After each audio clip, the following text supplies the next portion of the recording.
ಜನ ಮರಳೋ ಜಾತ್ರೆ ಮರಳೋ ಅನ್ನುವಂತಹ ಘಟನೆಯೊಂದು ಕುಂದಾನಗರಿ ಬೆಳಗಾವಿಯಲ್ಲಿ ನಡೆದಿರುವಂಥದ್ದು. ಬೆಳಗಾವಿಯಲ್ಲಿ ಸಂಚಲನ ಮೂಡಿಸಿದಂತಹ ಭ್ರೂಣ ಹತ್ಯೆಯ ಪ್ರಕರಣ.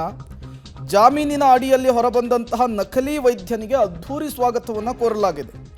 ನಕಲಿ ವೈದ್ಯ ಅಬ್ದುಲ್ ಲಾಡ್ಖಾನ್ಗೆ ಹೂಮಳೆಯನ್ನು ಸುರಿಸಿ ಸ್ವಾಗತವನ್ನು ಕೋರಿದ್ದಾರೆ. ಮಗು ಮಾರಾಟ ಕೇಸ್ನಲ್ಲಿ ಬಂಧಿತನಾಗಿದ್ದ ಈ ಅಬ್ದುಲ್, ಕಿತ್ತೂರು ಪೊಲೀಸರು ವಿಚಾರಣೆಯ ವೇಳೆ ತಪ್ಪೊಪ್ಪಿಕೊಂಡಿದ್ದ ಇದೇ ಅಬ್ದುಲ್, ಈತನನ್ನು ಅರೆಸ್ಟ್ ಮಾಡಲಾಗಿತ್ತು. ಈಗ ಈತ ಜಾಮೀನಿನ ಮೇರೆಗೆ ಹೊರಬಂದಿದ್ದಾನೆ.